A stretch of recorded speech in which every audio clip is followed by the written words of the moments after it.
എന്തൊക്കെയുണ്ട് രമേശ്? സുഖം തന്നെ ചേട്ടാ. മഹേഷ് ചേട്ടാ, എന്താ ഇത്രയും പാൽക്കാനുകള്? പാൽ ഉൽപാദനം വളരെ നന്നായിരിക്കുന്നല്ലോ. നിങ്ങളുടെ അടുത്ത് എത്ര പശുക്കളുണ്ട്? എന്റെ അടുത്ത് 25 പശുക്കളും അതിന്റെ കിടാങ്ങളും ഉണ്ട്. നിങ്ങളുടെ എല്ലാ പശുക്കളും പാല് കറക്കുന്നുണ്ടോ ചേട്ടാ? അല്ല, 25 പശുക്കളിൽ 5 പശുക്കൾ ഇപ്പോൾ 8 മാസം ഗർഭിണികളാണ്. മഹേഷ് ചേട്ടാ, ഇത്രയും പാൽ ഉൽപ്പാദിപ്പിക്കാൻ ചേട്ടൻ എന്താ പ്രത്യേകിച്ച് ചെയ്യുന്നത്? നിങ്ങൾ പശുക്കൾക്ക് എന്ത് തീറ്റയാ കൊടുക്കണത്? ഇതൊക്കെ എങ്ങനെ സാധിക്കുന്നു? ഞങ്ങൾക്കാണെങ്കിൽ 2-3 ക്യാനിൽ കൂടുതൽ ഉൽപ്പാദിപ്പിക്കാൻ പറ്റുന്നുമില്ല. നോക്കൂ സുരേഷ്, പശുവിനെ പരിപാലിക്കുന്നത് നമ്മുടെ കടമയാണ്. അത് വളരെ ഉത്തരവാദിത്തത്തോടെ ചെയ്യണം. അത് മനസ്സിലാക്കിയാൽ നിങ്ങൾക്ക് ഒരുപാട് പാൽ ഉൽപ്പാദിപ്പിക്കാൻ പറ്റും. സത്യമാണോ? ആ, എന്റെ കൂടെ വരൂ, ഞാൻ കാണിച്ചു തരാം. ഞാൻ ഈ ഡയറി വെറും 5 പശുക്കളെ വെച്ചാണ് തുടങ്ങിയത്. പക്ഷെ ഇന്ന് എന്റെ അടുത്ത് ഒരുപാട് പശുക്കളുണ്ട്.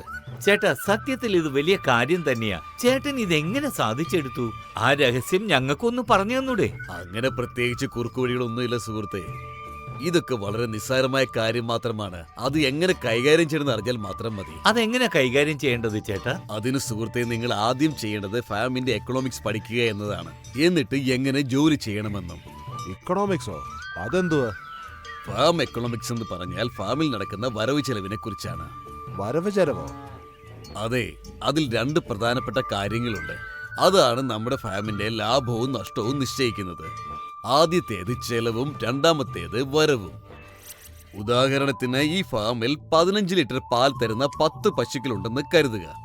ഓരോ മാസവും ഫാമിൽ ചെലവാകുന്നതും പശുക്കളെ പരിപാലിക്കുന്ന ചെലവും ഫാമിന്റെ ദിനചര്യ ചെലവും നിങ്ങൾക്ക് മനസ്സിലാകണമെങ്കിൽ പശുക്കൾക്ക് ആഹാരത്തിന് വേണ്ടി വരുന്ന ചെലവില്ലേ? തവിട്, പിണ്ണാക്ക്, പരുത്തിക്കുരു, കരണ്ട്, വെള്ളം, പശുവിന്റെ ചികിത്സ, തൊഴിലാളികൾക്കുള്ള കാശ്, ഇങ്ങനെയുള്ള ഓരോ ചെലവും നമ്മൾ മാസത്തിൽ കണക്ക് കൂട്ടണം. അടുത്തതായി ഞാൻ പറയാൻ പോകുന്നത് ക്ഷീരോത്പാദനത്തിലെ വരവിനെ പറ്റിയാണ്. ഒരു ഡയറി ഫാമിന്റെ മുഖ്യ വരുമാനമെന്ന് പറയുന്നത് പാൽ ഉൽപാദനവും പശുക്കൾ പ്രസവിക്കുന്ന ക്രാങ്ങളും കന്നുകുട്ടികളുമാണ്. സാധാരണയായി ഒരു പശു ഒരു വർഷത്തിൽ തന്റെ കുട്ടിക്ക് 305 ദിവസം പാല് കൊടുക്കും. 10 പശു ഇൻറ്റു 15 ലിറ്റർ പാല് ഇൻറ്റു 305 ദിവസം വെച്ച് നോക്കുകയാണെങ്കിൽ ഒരു വർഷത്തിൽ 45,750 ലിറ്റർ പാൽ ലഭിക്കും. ഒപ്പം 10 കുട്ടികളും. അങ്ങനെയാണെങ്കിൽ ഒരുപാട് ലാഭം ലഭിക്കുമല്ലോ. ഉറപ്പായും ലാഭം ലഭിക്കും സുഹൃത്തെ. പക്ഷേ ഒരു വർഷം ഒരേ അളവിൽ തന്നെ പാല് ലഭിക്കുകയും വേണം. അതെങ്ങനെ സാധ്യമാകും? എല്ലാ പശുക്കളുടെയും പ്രജനനകാലം ഒരുപോലാണെങ്കിൽ അത് സാധ്യമാകും. അത് നമ്മൾ വർഷം തോറും ഉറപ്പിക്കുകയും ചെയ്യണം. പശുവിന് പാൽ ഉൽപ്പാദിപ്പിക്കാനായിട്ട് പല കാരണങ്ങൾ ഇതിൽ പറയുന്നുണ്ട്. വന്ധ്യത മൂലവും പശുവിന് പാൽ കുറയും. അതുപോലെ തന്നെ പ്രധാനപ്പെട്ട ഒരു കാര്യമാണ്, കുട്ടി ജനിച്ചതിന് ശേഷം 3 മാസം കഴിയാതെ ഗർഭധാരണം പാടില്ല. ഇല്ലെങ്കിൽ പശുവിന് ആരോഗ്യപരമായ പ്രശ്നങ്ങൾ ഉണ്ടാകും. ഇക്കാരണങ്ങൾ കൊണ്ടൊക്കെ തന്നെ പശുവിൽ നിന്ന് പാൽ ഉൽപാദനം കുറയാം. സാധാരണയായി ഒരു പശു ഒരു വർഷത്തിൽ തന്റെ കുട്ടിക്ക് 305 ദിവസം പാല് കൊടുക്കും. പക്ഷേ പ്രത്യുൽപാദന ശേഷി കുറയുമ്പോൾ 2 മാസത്തിൽ ഗർഭധാരണം നടക്കാതിരുന്നാലോ ആരോഗ്യാവസ്ഥ മോശമായാലോ ഓരോ വർഷവും നമുക്ക് ഏകദേശം 9,000 ലിറ്റർ പാൽ മാത്രമേ ലഭിക്കുകയുള്ളൂ. ഇങ്ങനെ ലഭിക്കുന്ന പാലിനോടൊപ്പം കുട്ടിയെ ലഭിക്കുന്നത് അപൂർവമായിരിക്കും. അങ്ങനെ വന്ധ്യതയുള്ള പശു നമ്മുടെ അടുത്ത് ഉണ്ടെങ്കിൽ ലാഭം കുറഞ്ഞ് നഷ്ടം സംഭവിക്കാനുള്ള സാധ്യത കൂടുതലാണ്. അപ്പൊ ഇതിനിപ്പോ എന്താ ചെയ്യാ?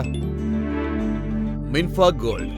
ഈ മിൻഫാ ഗോൾഡ് പശുവിന്റെ ആഹാരത്തിനൊപ്പം കൊടുക്കുകയാണെങ്കിൽ അതിന്റെ പ്രജനനക്ഷമതയും പാലിന്റെ ഗുണമേന്മയും വളരെയധികം വർദ്ധിക്കും. സുരേഷ്, ഞാൻ ഈ കാര്യത്തിൽ വളരെയധികം ശ്രദ്ധാലുവാണ്. വർഷം മുഴുവനും ഞാൻ എന്റെ പശുക്കൾക്ക് ഉയർന്ന നിലവാരമുള്ള ആഹാരവും മിനറൽസും സപ്ലിമെന്റും ഒക്കെ കൊടുക്കാറുണ്ട്. കാരണം ഡയറി ഫാമിലെ പശുക്കൾക്ക് മിനറൽസ് കുറയാനുള്ള സാധ്യത വളരെ കൂടുതലാണ്. ഈ മിനറൽസും സപ്ലിമെന്റും പ്രത്യുൽപാദന ശേഷിയും പാലിന്റെ ഗുണമേന്മയും വർദ്ധിപ്പിക്കുന്നതിന് സഹായിക്കുന്നു. അതുകൊണ്ട് ഞാൻ എന്റെ പശുക്കൾക്ക് വർഷം മുഴുവനും മിൻഫാ ഗോൾഡ് നൽകുന്നു. മിൻഫാ ഗോൾഡിൽ ആധുനിക ചിലേഷനോടൊപ്പം MMH കൂടി ഉപയോഗിക്കുന്നുണ്ട്. അതുകൊണ്ട് പശുവിന്റെ ശരീരത്തിനുള്ളിൽ മിനറൽസിന്റെ വർധന ഉണ്ടാവുകയും ചെയ്യുന്നു. മിൻഫാ ഗോൾഡിന്റെ കോക്കോ വാനില സ്വാദ് പശുക്കൾക്ക് വളരെയധികം ഇഷ്ടമാണ്. അതുകൊണ്ട് തന്നെ പശുക്കൾ ഈ മിൻഫാ ഗോൾഡ് മുഴുവനും പെട്ടെന്ന് തിന്നു തീർക്കുന്നു.